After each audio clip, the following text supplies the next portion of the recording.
టీశాట్ ప్రేక్షకులకు నమస్కారం. ఈరోజు మనం చూసే ముఖ్యమైన టాపిక్ వచ్చేసి సంఖ్యా వ్యవస్థ. ఈ సంఖ్యా వ్యవస్థలో ఫస్ట్ మనం మొదటగా ఎన్ని రకాల సంఖ్యలు ఉంటాయి అనేటివి నేర్చుకుందాం.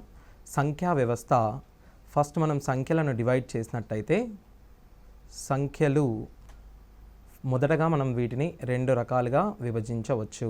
ఓకే, సో ఇవి అవాస్తవ సంఖ్యలు మరియు వాస్తవ సంఖ్యలు. అవాస్తవ సంఖ్యలు అనగా ఎప్పుడు కానీ ఒక సంఖ్య అండర్ రూట్ రుణాత్మకమైన వాల్యూస్ వచ్చినట్టయితే ఆ సంఖ్యలను మనం అవాస్తవ సంఖ్యలు అని అంటాము. ఓకే, మిగిలిన అన్ని సంఖ్యలను మనము వాస్తవ సంఖ్యలు అని అంటాము. ఓకే, సో వాస్తవ సంఖ్యలు మరల మనం రెండు విధాలుగా విభజించవచ్చు.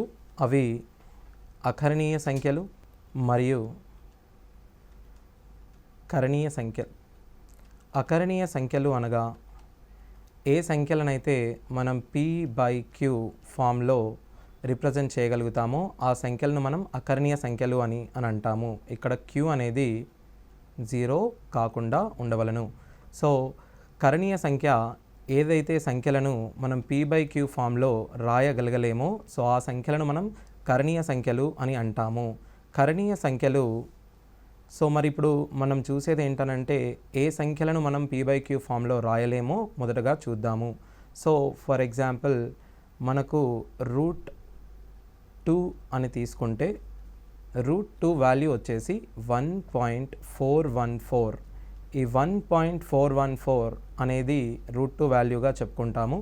కానీ మనము 1.414 ఇంటూ 1.414 చేసినట్టయితే మనకు 2 రాదు. అంటే √2 వాల్యూ అనేది 1.414 అనేది మనం కేవలం ఒక అప్రాక్సిమేషన్గా మాత్రమే చెప్పుకుంటాము. సో అలా అప్రాక్సిమేషన్గా మనం చెప్పినప్పుడు ఈ వాల్యూ అనేది మనకు కరెక్ట్గా తెలియదు. సో దీన్ని మనం ఈ వాల్యూని తెలియనప్పుడు మనం దీన్ని p/q ఫామ్లో రాయడానికి కుదరదు. సో ఇలాంటి సంఖ్యలన్నింటినీ మనం కరణీయ సంఖ్యలు అని అంటాము. సో √2 కాకుండా √3 వాల్యూ కూడా మనకు తెలియదు. సో √3ని కూడా మనం కరణీయ సంఖ్యనే అంటాము. సో √4 కనుక తీసుకున్నట్టయితే √4 వాల్యూ ఏమవుతుంది, 2 అవుతుంది. +/- 2 అవ్వడం వల్ల మనం దీన్ని 2/1గా రాయొచ్చు. సో ఈ సంఖ్యను మనం కరణీయ సంఖ్యగా పరిగణించలేము. సో కరణీయ సంఖ్య అనగా ఓన్లీ కేవలం మనం p/q ఫామ్లో రాయలేకపోయిన సంఖ్యలనే మనము కరణీయ సంఖ్య అని అంటాము. సో మిగిలిన నెంబర్స్ ఏవైతే ఉన్నాయో ఓకే ఏదైతే మనం p/q ఫామ్లో రాస్తామో ఈ సంఖ్యలన్నింటినీ మనము అకరణీయ సంఖ్యలు అంటాము. ఎగ్జాంపుల్స్ ఉదాహరణలు చూసినట్టయితే 2/3 కానివ్వండి, 5/7 కానివ్వండి, ఓకే 7/5 కానివ్వండి, లేకపోతే 16/4 కానివ్వండి. ఈ సంఖ్యలన్నింటినీ మనం ఏమంటాం, అకరణీయ సంఖ్యలు అని అంటాము. సో కరణీయ సంఖ్యలు మనం ముందు చెప్పిన విధంగా p/q ఫామ్లో రాయలేని సంఖ్యలు. కేవలం ఈ సంఖ్యలను మాత్రమే అండర్ రూట్ ఆఫ్ ఏదైతే పరిపూర్ణ వర్గ సంఖ్య కాదో అవన్నీ కరణీయ సంఖ్యలే అవుతాయి. కేవలం ఇవి మాత్రమే కరణీయ సంఖ్యలు అవుతాయా అని అడిగితే కాదు. ఓకే, ఎందుకు అనంటే మనకు యూనివర్సల్ స్థిరాంకాలుగా యూజ్ చేసుకునే పై కూడా ఓకే ఒక కరణీయ సంఖ్యే. ఎందుకు అనంటే మనం వాడుకలో పైని 22/7 అని కానీ 3.14 అని కానీ చాలా రకాలుగా యూజ్ చేస్తాం. కానీ పై వాల్యూ అనేది మనకు 3.14తోనే ఆగిపోదు. అది కేవలం మనం యూజ్ చేసుకునే ఒక అప్రాక్సిమేషన్ మాత్రమే. సో పై వాల్యూ మనకు ఖచ్చితంగా తెలియదు. సో ఖచ్చితంగా తెలియని వాల్యూస్ అన్నింటినీ మనం p/q ఫామ్లో రాయలేము. అందుకనే ఇది కరణీయ సంఖ్యగా పరిగణించబడుతుంది. అదే అకరణీయ సంఖ్యలలో చూసుకున్నట్టయితే ఏదైనా ఒక సంఖ్యను మనం p/q ఫామ్లో రాయగలిగితే దాన్ని మనం అకరణీయ సంఖ్య అని అంటాము. ఓకే, మళ్ళీ దీన్ని మనం సపరేట్గా డివిజన్ చేయాలనుకుంటే అకరణీయ సంఖ్యలను ఓకే మళ్ళీ రెండు రకాలుగా మనం విభజించవచ్చు. ఆ రెండు రకాలు మనం చూసిన p/qలో హారము q = 1 అయిందనుకోండి, దాన్ని మనం పూర్ణ సంఖ్యలని. ఒకవేళ హారము q ≠ 1 కాకపోతే దానిని మనం భిన్న సంఖ్యలని, మనం దానిని భిన్నాలు అని అంటాము. ఓకే, సో q = 1 అయితే మనం దాన్ని పూర్ణ సంఖ్యలని, q ≠ 1 అయితే దాన్ని మనం భిన్నాలు అని అంటాము. సో భిన్నాలు అనగా +/- 2/3 కానివ్వండి, +/- 5/6 కానివ్వండి, +/- 7/5 కానివ్వండి, ఇవన్నింటినీ మనం భిన్న సంఖ్యలుగా పరిగణిస్తాము. పూర్ణ సంఖ్యలను మరల మనం 3 విధాలుగా విభజించవచ్చు. ఆ 3 విధాలు మనకు పూర్ణ సంఖ్యలు ధనపూర్ణ సంఖ్యలు, అలాగే 0, 0 మరియు రుణపూర్ణ సంఖ్యలు. సో మనం ధనపూర్ణ సంఖ్యలు అనేటివి 1, 2, 3 and so on up to infinity. అదే రుణపూర్ణ సంఖ్యలు -∞ నుంచి -4, -3, -2, -1 ని మనం రుణపూర్ణ సంఖ్యలు అని అంటాము. అన్ని ధనపూర్ణ సంఖ్యలని మనం ధనపూర్ణ సంఖ్యలను చూసుకున్నట్టయితే ఈ ధనపూర్ణ సంఖ్యలను మనం సహజ సంఖ్యలు అని, 0తోని కలిపి చూసినట్టుగా అయితే దీన్ని మనం పూర్ణాంకాలుగా పరిగణిస్తాము. సహజ సంఖ్యలు అనగా అన్ని ధనపూర్ణ సంఖ్యలను సహజ సంఖ్యలు అని, ఒకవేళ దానికి మనం 0 యాడ్ చేసినట్టయితే దాన్ని పూర్ణ సంఖ్యలు అని అంటాము. ఇప్పుడు మనం ధనపూర్ణ సంఖ్యలను మళ్ళీ చూద్దాం. ధనపూర్ణ సంఖ్యలలో మనకు సరి సంఖ్యలు అనగానేమి మరియు బేసి సంఖ్యలు అనగానేమి చూద్దాం. సరి సంఖ్యలు అనగా 2చే భాగింపబడే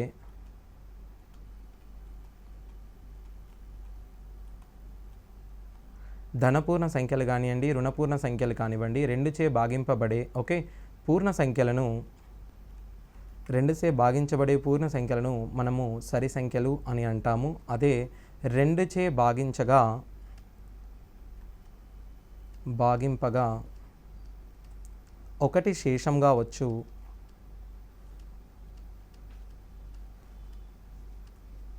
2చే భాగించగా 1 శేషంగా వచ్చు సంఖ్యలను బేసి సంఖ్యలు అని అంటాము. ఈ సంఖ్యలను సరి సంఖ్యలను ఏవైతే సరి సంఖ్యలు ఉన్నాయో ఏ పూర్ణ సంఖ్య అయితే 0, 2, 4, 6, 8 లతో అంతమొందుతుందో ఆ సంఖ్యలను కూడా మనం సరి సంఖ్యలుగా పరిగణించవచ్చు. సో ఏదైనా ఒక సంఖ్య 1, 3, 5, 7, 9 లచే అంతమొందితే దానిని మనం బేసి సంఖ్యగా పరిగణించవచ్చు. మరి దీనిలో ప్రధాన సంఖ్యలు కూడా ఉంటాయి. సో ప్రధాన సంఖ్యలు అనగా కేవలం 2 కారణాంకాలు గల సంఖ్యలను ప్రధాన సంఖ్యలు అంటారు. ఆ 2 కారణాంకాలు 1 మరియు దానికదే ఉంటుంది. సో 1 మరియు దానికదే కారణాంకాలుగా గల ఏ సంఖ్యనైనా మనము ప్రధాన సంఖ్య అంటారు. సో దానికి కేవలం 2 కారణాంకాలు మాత్రమే ఉంటాయి. ఉదాహరణ చూసినట్టయితే 2, దాని తర్వాత 3 and 5, 7, 11 and 13 and so on లను మనం ప్రధాన సంఖ్యలుగా పరిగణించవచ్చు. ఎందుచేత అనగా 2 అనే దానికి కేవలం 2 కారణాంకాలు మాత్రమే ఉంటాయి. అది 1 మరియు 2. 3కు కూడా చూసినట్టయితే మనకు 3 యొక్క కారణాంకాలు చూసినట్టయితే 1 మరియు 3 దానికదే కారణాంకాలుగా ఉన్న సంఖ్యలనే మనం ప్రధాన సంఖ్యలు అని అంటాము. సో 5కి కూడా మనకు కారణాంకాలు 1 మరియు 5 మాత్రమే ఉంటాయి. ఇప్పుడు మనం 2 చూసినట్టయితే సరి సంఖ్యలలో కేవలం 2 మాత్రమే ప్రధాన సంఖ్య అవుతుంది. మిగిలిన సంఖ్యలన్నీ కూడా 2చే డివైడ్ అవుతాయి. కాబట్టి మిగిలిన సరి సంఖ్యలన్నీ 2ని కారణాంకాలుగా ఉంటాయి. సో దానివల్ల మిగిలిన ఏ సరి సంఖ్య కూడా మనకు ప్రధాన సంఖ్యగా మనం పరిగణించలేము. సరి సంఖ్యలలో కేవలం 2 మాత్రమే ప్రధాన సంఖ్యగా ఉంటుంది. మిగిలిన సంఖ్యను మనం ప్రధాన సంఖ్యలుగా చెప్పలేము. అలాగే 5ను కూడా చూసినట్టయితే కేవలం 5 మాత్రమే ప్రధాన సంఖ్య అవుతుంది. ప్రతి 5 యొక్క గుణిజమైన ఇంకా ఏ సంఖ్య అయినా 5చే అంతమొందితే ఆ సంఖ్యను మనం ప్రధాన సంఖ్యగా పరిగణించలేము. ఎందుకనగా కేవలం 5 మాత్రమే. 5తో అంతమొందే సంఖ్యలలో చూసుకున్నట్టయితే 5తో అంతమొందే సంఖ్య ఏదైనా 5 యొక్క గుణిజం అవుతుంది. సో 5 యొక్క గుణిజం ప్రధాన సంఖ్య ఎన్నటికీ కాలేదు. ఎందుకు అనంటే దానికి 2 కారణాంకాలు కన్నా ఎక్కువగా ఉంటాయి కాబట్టి. సో పరస్పర ప్రధాన సంఖ్యలు అంటే ఏంటో చూద్దాం. పరస్పర ప్రధాన సంఖ్యలు అనగా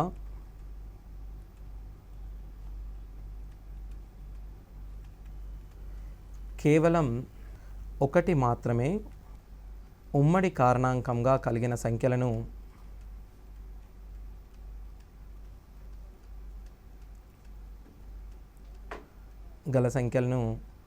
మనం పరస్పర ప్రధాన సంఖ్యలు అని అంటాము. ఓకే, సో మనం ఉదాహరణకు చూసినట్టయితే 8, 15.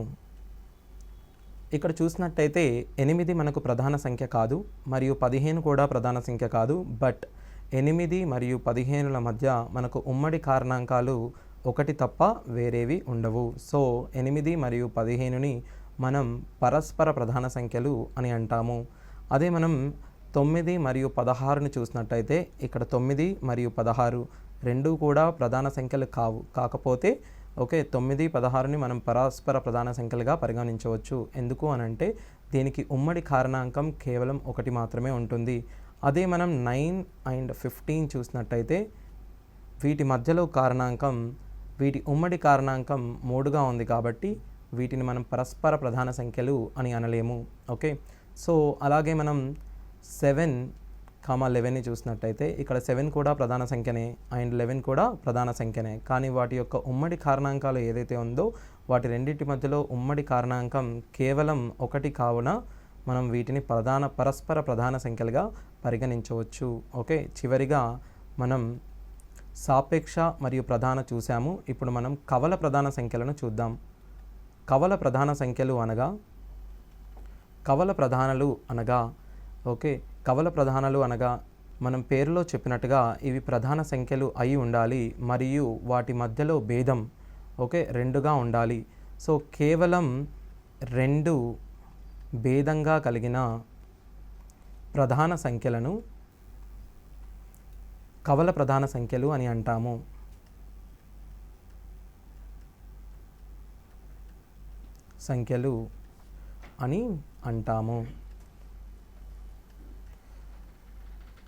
అదేంటంటే ఎగ్జాంపుల్స్ కనుక మనం చూసినట్టయితే 3, 5, 5, 7,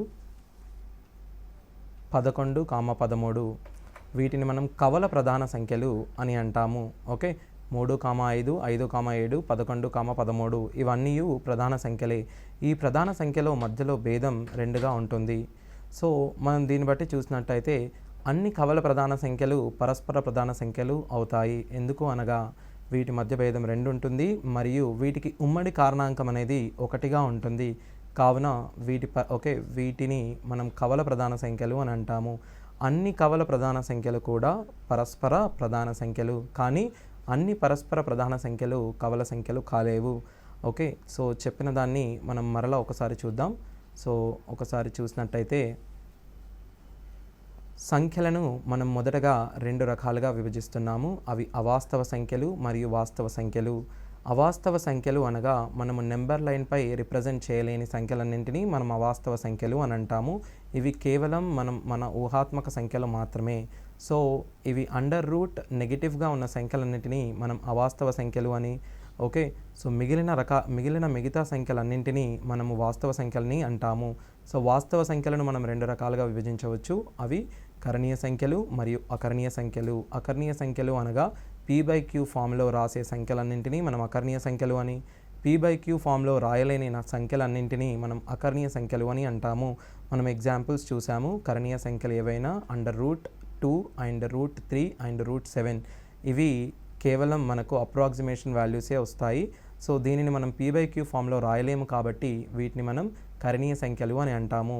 సో అకరణీయ సంఖ్యలను అన్ని సంఖ్యలు ఏవైతే p/q ఫామ్లో రాస్తామో వీటిని అకరణీయ సంఖ్యలు అని అంటాము.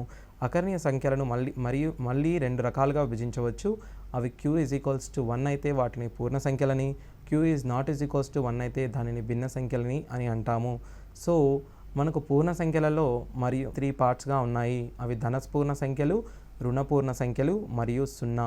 0 అనేది ధనాత్మకము కాదు, రుణాత్మకము కూడా కాదు. ఇది కేవలం తటస్థమైన సంఖ్య. సో దీనిని మనం ధన సంఖ్యలలో కూడా ఇంక్లూడ్ చేయలేము, రుణ సంఖ్యలలో కూడా ఇంక్లూడ్ చేయలేము. సో మనకు 0, 1, 2, 3 సో అనేవి పూర్ణాంకాలుగా మరియు 1, 2, 3 అది సహజ సంఖ్యలుగా విభజిస్తాము. ఓకే, సో సరి సంఖ్యలకు చూసినట్టయితే ఏదైతే పూర్ణ సంఖ్యలు 0, 2, 4, 6, 8లతో అంతమొందుతాయో దానిని మనం సరి సంఖ్యలుగాను, ఓకే, 1, 3, 5, 7, 9తో అంతమొందే సంఖ్యలను బేసి సంఖ్యలని, మరియు ప్రధాన సంఖ్యలు అనగా కేవలం 2 కారణాంకాలు కలిగిన సంఖ్యలను మాత్రమే మనం ప్రధాన సంఖ్యలు అంటాము. ఎగ్జాంపుల్స్ 2, 3, 5, 7, 11, 13. దీనిలో కేవలం సరి సంఖ్యలలో 2 మాత్రమే, ఓకే, సరి సంఖ్యగా 2 మాత్రమే ప్రధాన సంఖ్యగా పరిగణించబడుతుంది. మిగతా సరి సంఖ్యలన్నీ 2 చే విభజించబడతాయి. కావున వాటికి 2 కన్నా ఎక్కువ కారణాలు ఉండడం చేత వాటిని మనం ప్రధాన సంఖ్యలు అని అనలేము. ఓకే, సో మనము పరస్పర ప్రధాన సంఖ్యలు లేదా సాపేక్ష ప్రధాన సంఖ్యలను చూస్తే కేవలం 1 మాత్రమే ఉమ్మడి కారణాంకాలుగా గల సంఖ్యను మనం పరస్పర ప్రధాన సంఖ్యలు అని అంటాము. సో వీటి మధ్యలో ఉమ్మడి కారణాంకం కేవలం 1 మాత్రమే ఉండాలి. అండ్ కవల ప్రధాన సంఖ్యలు అనగా ఇవి కూడా ప్రధాన సంఖ్యలు. వీటి భేదం 2గా ఉన్న ప్రధాన సంఖ్యలను మనం కవల ప్రధాన సంఖ్యలు అని అంటాము. మనం చూసిన సంఖ్యలలో మనం దశాంశ సంఖ్యలను, ఓకే, ఏ సంఖ్యల కిందకి వస్తాయనేటి మనం మరలా చూద్దాము. సో దశాంశ సంఖ్యలు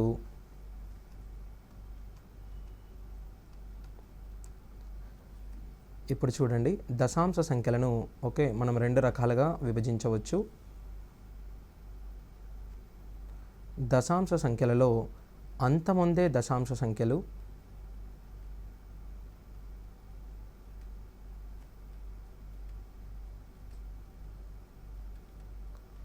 మరియు అంతమొందని దశాంశ సంఖ్యలు.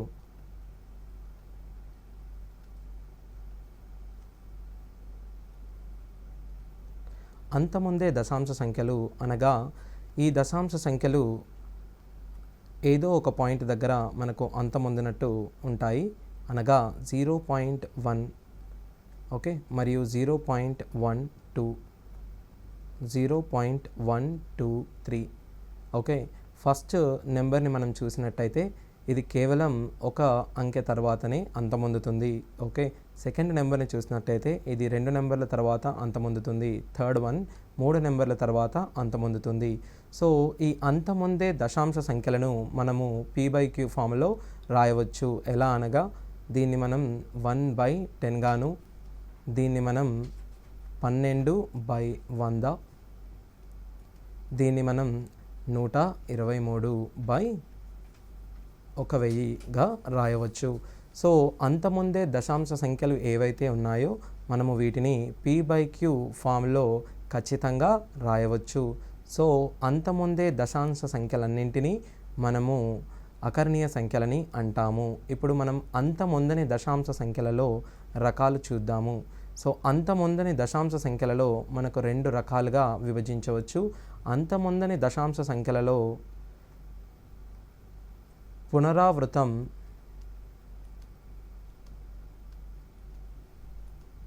అయ్యేవి మరియు పునరావృతం కానివి. పునరావృతం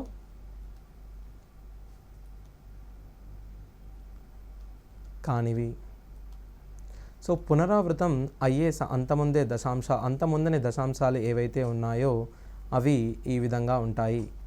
ఇవి పునరావృతం అయ్యేవి మరియు ఇవి అంతమొందవు. సో 0.3333 ఉందనుకోండి, దీనిని మనం 0.3 బార్గా రాస్తాము మరియు మనం వీటిని 3/9 అనగా 1/3 అంటే మనం దీనిని p/q ఫామ్లో కన్వర్ట్ చేయడం జరుగుతుంది.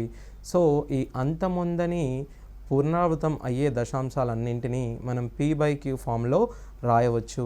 కావున p/q రూపంలో రాసే సంఖ్యలన్నింటినీ మనం అకర్ణీయ సంఖ్యలు అని అంటాము. పునరావృతం కాని అంతమొందని దశాంశాలు ఏవైతే ఉన్నాయో మనము ఉదాహరణకు చూసినట్టయితే 0.01, ఇది 001, 0001 అండ్ సో ఆన్. దీనిని మనం p/q ఫామ్లో ఎన్నటికీ రాయలేము. కావున అంతమొందని పూర్ణావృతం కాని దశాంశాలు ఏవైతే ఉన్నాయో అవి కరణీయ సంఖ్యలు మాత్రమే. ఓకే, సో ఇప్పుడు మళ్ళీ చూద్దాం. దశాంశ సంఖ్యలు 2 రకాలు. అవి అంతమొందే దశాంశ సంఖ్యలు ఓకే, వాటిని అంతముందే దశాంశ సంఖ్యలు ఏవైనా మనం p/q ఫామ్లో రాయవచ్చు.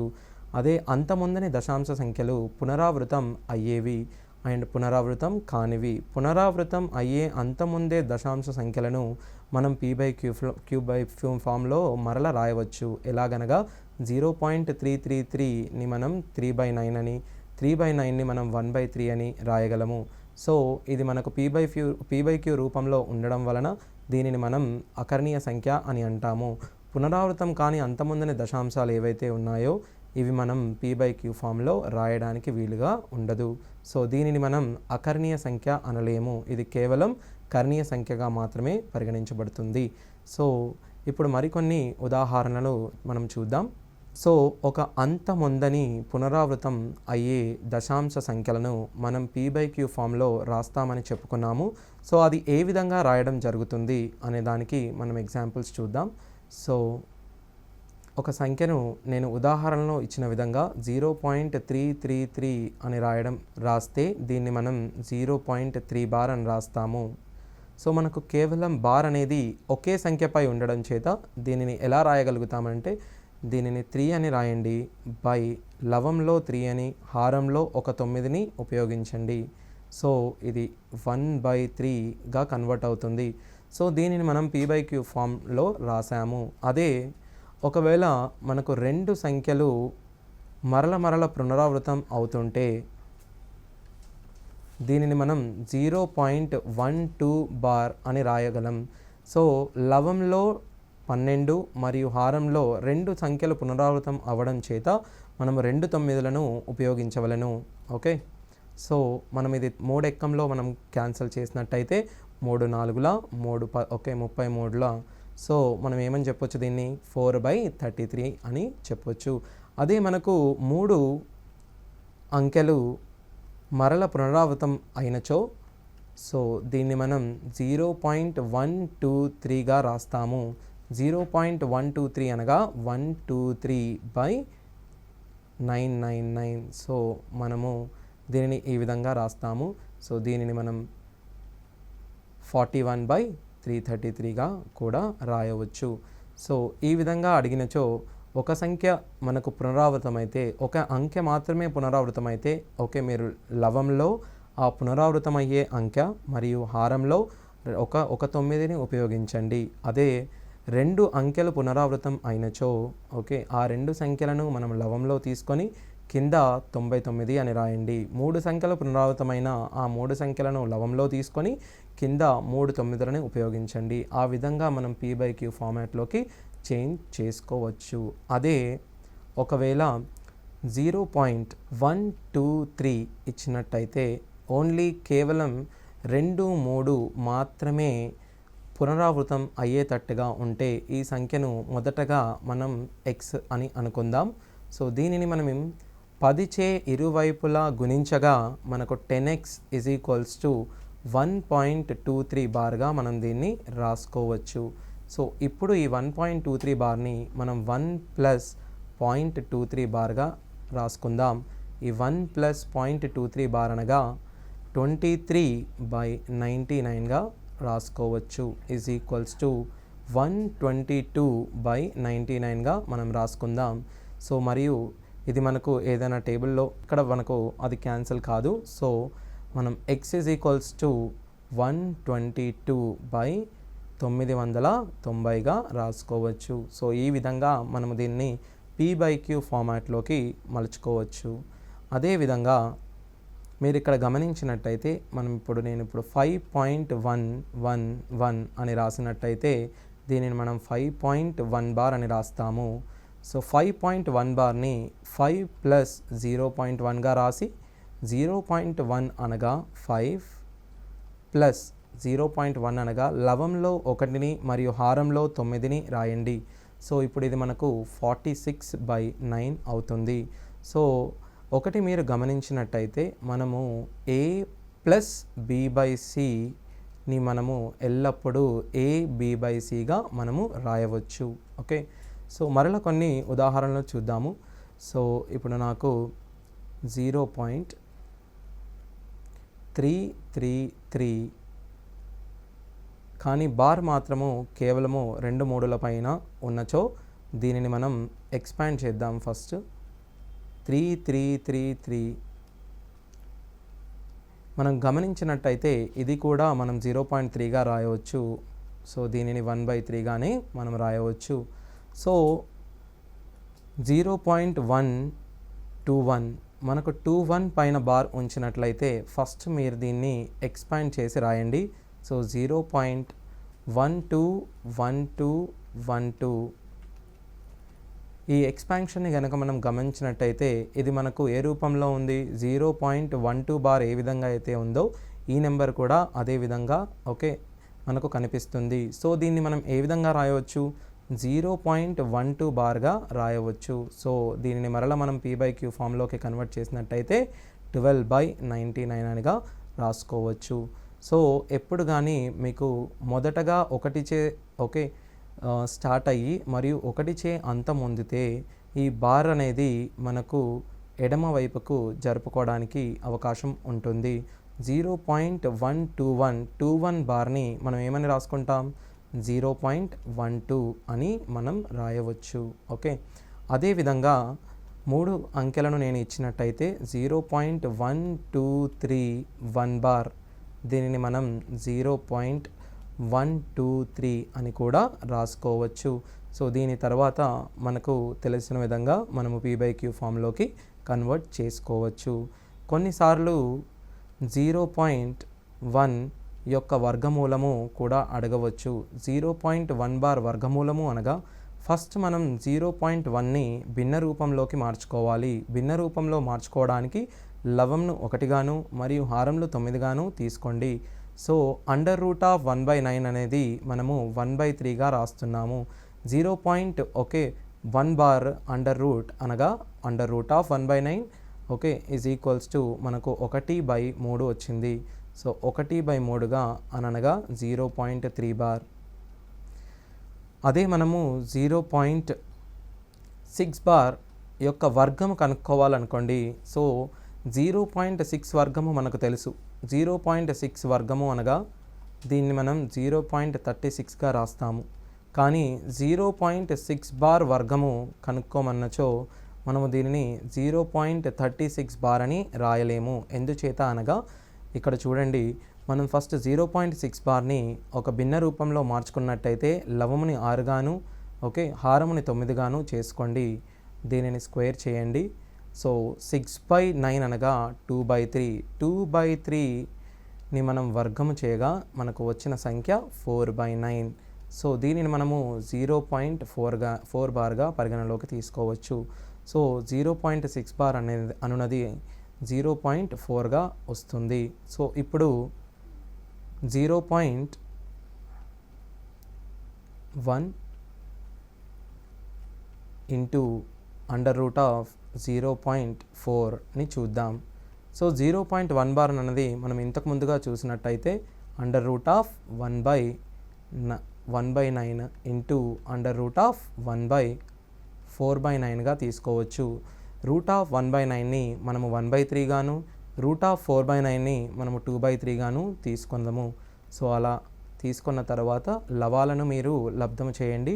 2 హారాల లబ్ధము 9 అవుతుంది. దీనిని మనం 0.2 బార్గా రాయవచ్చు.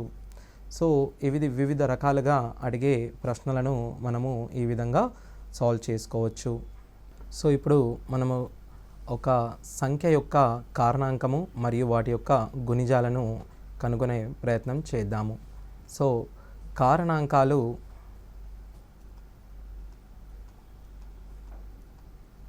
మరియు గుణిజాలు. a/b ఒక పూర్ణ సంఖ్య అయితే ఇక్కడ మనం చూసినట్టయితే b అనేది aను నిశ్శేషంగా భాగించడం జరుగుతుంది. a అనేది b చే నిశ్శేషంగా భాగించబడుతుంది. సో b అనేది a చే భాగింపబడుతుంది.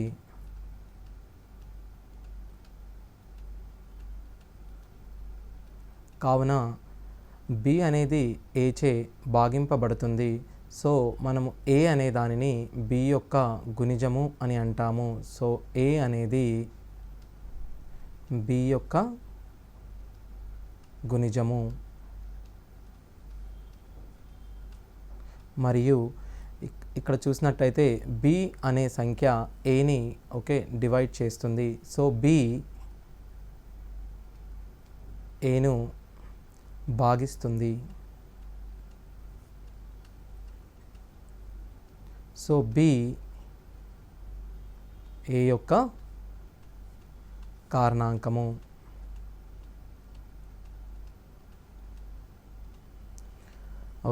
చూడండి, ఏ మరియు బి అనేది పూర్ణ సంఖ్య అయితే ఇక్కడ మనం చూసినట్టయితే బి ఏ అనే సంఖ్యను నిశ్శేషంగా భాగిస్తుంది. కావున బి అనేది ఏ యొక్క కారణాంకముగాను ఏ అనే సంఖ్య బిచే భాగింపబడడం వలన బి అనే సంఖ్యకు ఏ అనే సంఖ్యను మనం గుణిజంగాను పరిగణిస్తాము. సో ఇప్పుడు మీరు చూసినట్టయితే మనము 12 యొక్క కారణాంకాలు మరియు 12 యొక్క గుణిజాలను చూద్దాం. సో 12 యొక్క కారణాంకాలు ఏవైతే ఉన్నాయో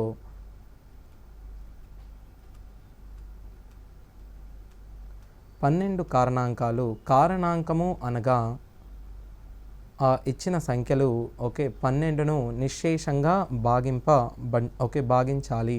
సో అవి మొదటగా 1ని 12 అనేది 1చే నిశ్శేషంగా భాగించబడడం వలన 1 అనేది 12కు కారణాంకం అవుతుంది. సో అలాగే 2ను నిశ్శేషంగా భాగిస్తుంది. అలాగే 4, అలాగే 6 మరియు 12. సో ఇవి 12ను నిశ్శేషంగా భాగిస్తాయి. అందువలన వీటిని మనం 12 యొక్క కారణాంకాలు అని, మరియు 12 యొక్క గుణిజాలు చూసినట్టయితే 12 యొక్క గుణిజాలు 12చే నిశ్శేషంగా భాగించబడే సంఖ్యలను 12 యొక్క గుణిజాలు అని అంటాము. 12చే నిశ్శేషంగా భాగించబడే ధనపూర్ణ సంఖ్యలను మనం ఇప్పుడు చూద్దాం. గుణిజాలలో మనం కేవలం ధనపూర్ణ సంఖ్యలను మాత్రమే, తర్వాత 24, దాని తర్వాత 36, దాని తర్వాత 48. సో ఈ సంఖ్యలు 12చే నిశ్శేషంగా భాగించబడతాయి. కారణాంకాల సంఖ్యను కనుగొనుట. మొదట మనము 12కు గల కారణాంకాల సంఖ్యను ఏ విధంగా కనుగొనగలుగుతాము, మరియు 36 మరియు 60. సో ఇప్పుడు మీరు 12కు గల కారణాంకాల సంఖ్యను రాస్తాము. సో 1 × 12 మనం 12 రాస్తాము, మరియు 2 × 6 మరియు 3 × 4. సో ఈ విధంగా రాసినట్టయితే మనకు 12కు గల కారణాంకాలు వస్తాయి. 12కు గల కారణాంకాలు 1, 2, 3, 4, 6 మరియు 12. సో 36కు అదేవిధంగా మనం రాసినట్టయితే 1 × 36, 2 × 18, 3 × 12, 4 × 9, 6 × 6. సో ఇక్కడ కారణాంకాల సంఖ్యను మనం చూసినట్టయితే కారణాంకాల సంఖ్య 6. ఇక్కడ మనం కారణాంకాల సంఖ్యను చూసినట్టయితే కారణాంకాల సంఖ్య అనేది 9. సో మీరు పొరబడకూడదు. ఇక్కడ చూసినట్టయితే 1, 2, 3, 4, 5 జతలు ఉన్నాయి. కానీ నేను కారణాంకాల సంఖ్యను 9గా రాయడానికి గల కారణం ఏంటంటే ఇది ఒక పరిపూర్ణ వర్గ సంఖ్య కావడం చేత ఇందులో ఒక కారణాంకాల జతలో 2 సంఖ్యలు సర్వసమానాలు. కావున దీనిని మనం ఒకటే కారణాంకముగా పరిగణిస్తాము. సో దాని వలన మనకు కారణాంకాల సంఖ్య 10 కాకుండా 9 మాత్రమే వచ్చింది. సో దీని యొక్క కారణాంకాల సంఖ్య 9. సో 60కి గల కారణాంకాల సంఖ్యను మనం చూసినట్టయితే 60ని మనం 1 × 60, 2 × 30, 3 × 20, 4 × 15, 5 × 12, 6 × 10గా రాయగలము. సో వీటిని చూసినట్టయితే మనకు టోటల్గా 6 జతలు ఉన్నాయి. అంటే వీటికి గల 60కి గల కారణాంకాల సంఖ్య 12 అని మనం చెప్పుకోవచ్చు. సో నేను ఇచ్చిన సంఖ్యలు చాలా చిన్నవి కావడం చేత మనము వీటిని కారణాంకాలుగా విడదీసి మరియు వాటి కారణాంకాల సంఖ్యను కనుగొనడం జరిగినది. అదే నేను ఒక కారణాంకాల ఒక సంఖ్య పెద్దదిగా ఇచ్చినట్టయితే మనకు ఇచ్చిన సమయంలో కారణాంకాలు ఈ విధంగా కనుగొనడము అసాధ్యం అవుతుంది. సో మనము ఒక పెద్ద సంఖ్య యొక్క కారణాంకాలను చాలా తక్కువ సమయంలో ఎలా కనుగొనడమో ఇప్పుడు చూద్దాం. సో మనం ఫస్ట్ 12ని వేరే విధంగా కారణాంకాలను ఎలా కనుగొనగలుగుతామో చూద్దాం. 12ను మీరు ప్రధాన కారణాంకాలుగా విడదీయండి. 12ని మనం ప్రధాన కారణాంకాలుగా విడదీసినట్టయితే 12 మనకు 2 ఎక్కంలో పోతుంది కాబట్టి 12 ఆర్ల 2 ఆర్ల 12 అవుతుంది. మళ్ళీ 2 చే భాగించండి, అప్పుడు 3 అవుతుంది. సో మనం 12ని 2 ఇంటూ 2 ఇంటూ 3గా రాసుకోవచ్చు. అనగా 2 పవర్ 2 ఇంటూ 3 పవర్ 1గా రాసుకోవచ్చు. సో ఇప్పుడు మీరు చూసినట్టయితే 2 పవర్ 2కు గల కారణాంకాల సంఖ్యను మీరు కనుగొనండి. 2 పవర్ 2 2 పవర్ 2 అనగా 4. 4 యొక్క కారణాంకాలు ఏవైతే ఉన్నాయో సో చూడండి, 4 యొక్క కారణాంకాలు మొదటగా 1, దాని తర్వాత 2, దాని తర్వాత 4. 1 అనగా 2 పవర్ 0, 2 అనగా 2 పవర్ 1, 4 అనగా 2 పవర్ 2.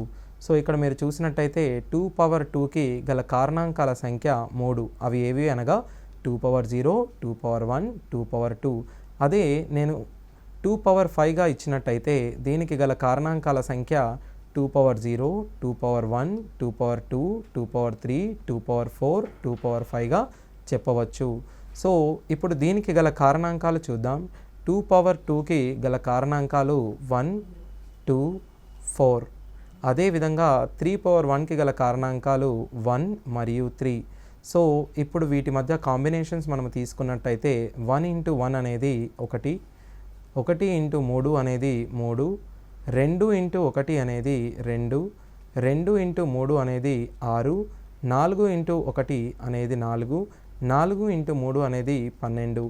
ఈ విధంగా మనము వీటి యొక్క కాంబినేషన్స్ రాసుకున్నట్టయితే మనకు ఉన్న 6 కారణాంకాలు వచ్చేస్తాయి. సో మనం ఇది ఏ విధంగా చేసాము అనగా 2 పవర్ 2 యొక్క కారణాంకాలు 3 మరియు 3 పవర్ 1 యొక్క కారణాంకాలు 2. సో మొత్తం కారణాంకాల సంఖ్య 6. సో దీనిని మనం 60కి అప్లై చేద్దాం. సో 60ని తీసుకున్నట్టయితే 60ని మనం ఏ విధంగా రాసుకోవచ్చు? 60ని 2 ఇంటూ 30గా, 30ని 2 ఇంటూ 15గా, 15ని 3 ఇంటూ 5గా మొదట రాసుకుందాం. దాని తర్వాత దీనిని మనం 2 పవర్ 2 గాను, ఇంటూ 3 పవర్ 1 గాను, ఇంటూ 5 పవర్ 1 గాను రాయవచ్చు. ఇప్పుడు కనుక మనం దీనిని చూసినట్టయితే 2 పవర్ 2కి గల కారణాంకాల సంఖ్య 3, 3 పవర్ 1కి గల కారణాంకాల సంఖ్య 2, 5 పవర్ 1కి గల కారణాంకాల సంఖ్య 2. సో దీనిని మనం 3 ఇంటూ 2 ఇంటూ 2 పూర్తిగా మనకు కాంబినేషన్స్ తీసుకున్న తర్వాత వచ్చే కారణాంకాల సంఖ్య 2 ఇంటూ 3 6, 6 రెండ్ల 12. సో 60కి గల కారణాంకాల సంఖ్య మనం మొదటి చూసిన విధంగానే 12 వస్తుంది. సో అదే నేను ఒక పెద్ద సంఖ్యను తీసుకుంటాను, అది ఒక 3000. 3000కు గల కారణాంకాల సంఖ్య ఎంత? సో 3000ను మనం తీసుకున్నట్టయితే దీనిని ఫస్ట్ మనము ప్రధాన కారణాంకాల సంఖ్యగా రాయాలి. ప్రధాన కారణాంకాల సంఖ్యగా రాయడానికి దీనిని 3 ఇంటూ 1000 అని రాసుకోండి.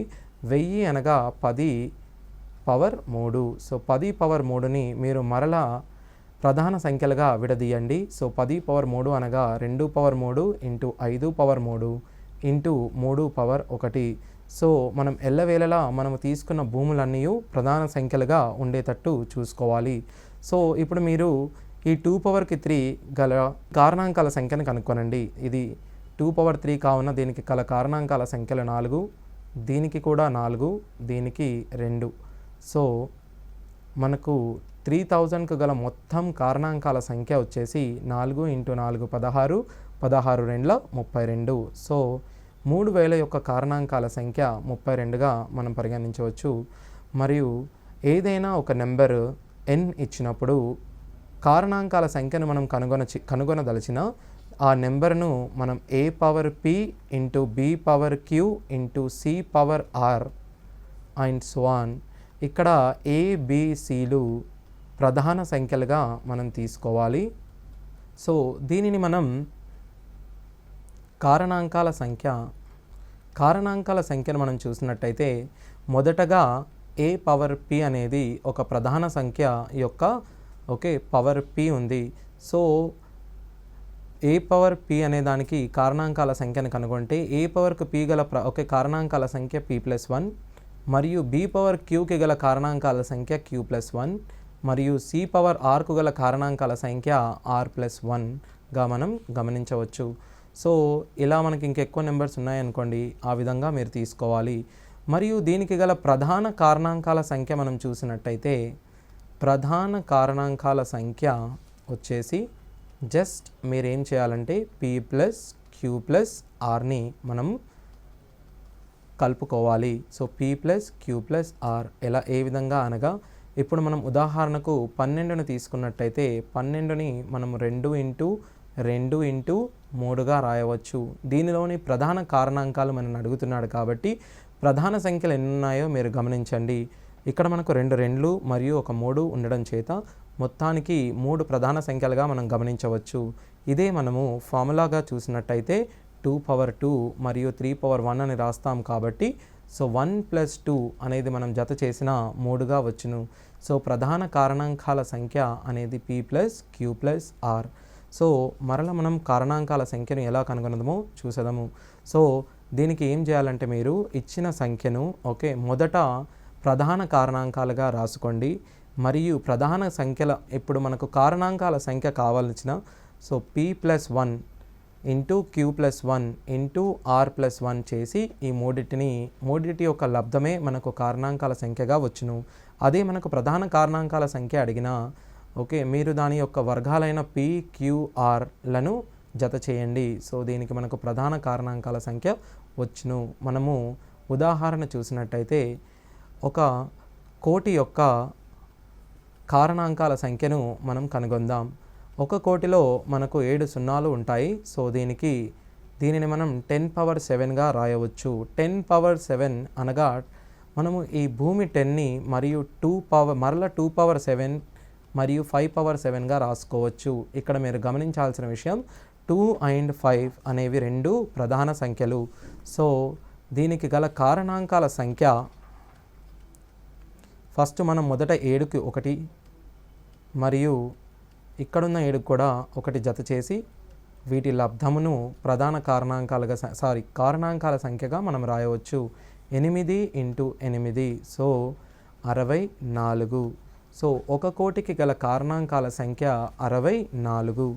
సో నేను ఒక నెంబరు 5^30, 6^50, 7^60గా ఇచ్చినట్టయితే దీనికి గల ప్రధాన కారణాంకాల సంఖ్యను మనం కనుక్కుందాం. సో నేను చెప్పిన విధంగా ప్రధాన కారణాంకాల సంఖ్య అనగా మీరు దాని యొక్క వర్గములన్నిటినూ యాడ్ చేయాలి.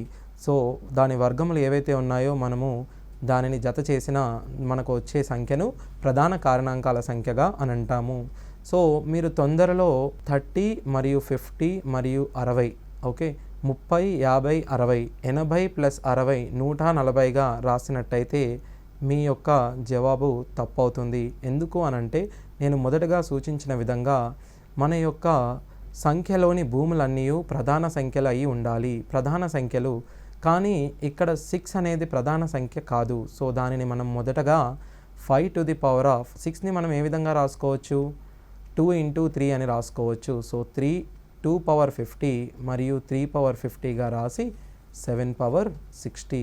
ఇప్పుడు మన భూములన్నీ ప్రధాన సంఖ్యలు అయ్యాయి కాబట్టి ఇప్పుడు మనము వీటిని జత చేయాలి. ఇప్పుడు వీటిని జత చేసిన 30 + 60 90, 50 + 50 100. సో మొత్తం కలిసి 190. ఇప్పుడు మనం కారణాంకాలపై గల కొన్ని ముఖ్యమైన ఉదాహరణలు చూద్దాం. ఉదాహరణకు ఏ విధంగా ప్రశ్నలు అడగగలిగే ఛాన్సెస్ ఉన్నాయో మనం వాటిపై కొంచెం సమయం కేటాయిద్దాం. సో ఫర్ ఎగ్జాంపుల్ 300/n ఒక పూర్ణ సంఖ్య అయినచో పూర్ణ సంఖ్య అయిన nకు సాధ్యమగు ధనాత్మకమైన పూర్ణ సంఖ్యల సంఖ్య ఎంత? సో n అనేది ఎన్ని పూర్ణ సంఖ్యల వాల్యూస్ని కలిగి ఉంటుంది అనేది క్వశ్చన్. సో ఒకసారి మీరు ప్రశ్నని గమనించినట్టయితే 300/n ఈజ్ ఈక్వల్స్ టు పూర్ణ సంఖ్య అయిన nకు సాధ్యమగు పూర్ణ సంఖ్యల సంఖ్య. సో ఇప్పుడు మనం చూసినట్టయితే మనము n స్థానంలో 1ని ప్రతిక్షేపించినట్టయితే 300/1 is equals to 300. So n అనేది 1గా మనం తీసుకోవచ్చు. అదేవిధంగా నేను 2ని తీసుకున్నట్టయితే మనము n ప్లేస్లో 2ను కూడా తీసుకోవచ్చు. అలాగే మనకు 150 వస్తుంది. నేను 300/7ని తీసుకున్నాను అనుకోండి, ఇది పూర్ణ సంఖ్య అవ్వదు. సో ఇక్కడ మనం గమనించాల్సింది ఏంటంటే nని మనం 1గా తీసుకున్నప్పుడు మనకు 300 వచ్చింది. nని మనం 2గా తీసుకున్నప్పుడు మనకు 150 వచ్చింది. nని 7గా తీసుకున్నప్పుడు మనకు ఒక దశాంశ సంఖ్య రావడం జరుగుతుంది. సో ఈ 3 ఉదాహరణలో మీరు గమనించినట్టయితే n విలువ అనేది 300 యొక్క కారణాంకంగా మనం గమనించవచ్చు. సో వీడు మనని అడిగేది n యొక్క కారణాంకాల సంఖ్య. సో n యొక్క కారణాంకాల సంఖ్యను ఇలా అడగడం జరిగింది. సో మనం కనుక్కోవాల్సింది 300కు గల కారణాంకాల సంఖ్య. సో మనం 300కు గల కారణాంకాల సంఖ్యను చూసినట్టయితే మనం మొదటగా 300ను కారణాంకాలుగా రాసుకోవాలి. 3 × 100గా రాయవచ్చు. ఈ 100ను మరలా 2^2 మరియు × 5^2గా మార్చుకొని రాసుకోవాలి. సో దీనికి గల కారణాంకాల సంఖ్యను మనం చూసినట్లయితే 3^1 ఉండడం చేత 2, 2^2 ఉండడం చేత ఇక్కడ 3, 5^2 ఉండడం చేత 3గా చేసినట్టయితే మొత్తం గల కారణాంకాల సంఖ్య 18గా మనం గమనించవచ్చు. సో 300కు గల కారణాంకాల సంఖ్య 18. ఈ 18 సంఖ్యలలో మనం nగా గుర్తించవచ్చు. సో nకు సాధ్యమగు పూర్ణ సంఖ్యల సంఖ్య 18. సో అక్కడ అడిగిన ప్రశ్నకు సమాధానము 18. సో అలాగే నేను ఇంకొక ఉదాహరణ చూసినట్టయితే 1000 లోపు కేవలం 5 కారణాంకాలు కలిగిన సంఖ్యలు ఎన్ని? కేవలం 5 కారణాంకాలు కలిగిన సంఖ్యలు ఎన్ని మరియు అవి ఏవి? సో ఇలాంటి క్వశ్చన్స్ కూడా అడగడం జరుగుతున్నది. సో మనము 1000 లోపు సంఖ్యలు అనగా 1000 సంఖ్యలు. సో ఇలా చూసి మనం దీనికి కన్ఫ్యూజన్ కావాల్సిన అవసరం లేదు. కానీ వీడిక్కడ మనకు ఇచ్చే హింట్ ఏదైతే ఉందో కేవలం 5 కారణాంకాలు కలిగిన సంఖ్యలు ఎన్ని, అవి ఏవి? ఒకవేళ మనకు 5 కారణాంకాలుగా ఉండాలి అన్న ఆ నెంబర్ అనేది a⁴ రూపంలో ఉండాలి. ఎందుచేత అనగా మనకు వచ్చిన కారణాంకాల సంఖ్య p+1 = 5. So p = 4. సో మనకు ఇచ్చిన సంఖ్య అనేది a = 4, a⁴గా ఉండవలను. సో a⁴ మరియు ఇక్కడ a అనేది ప్రధాన సంఖ్య.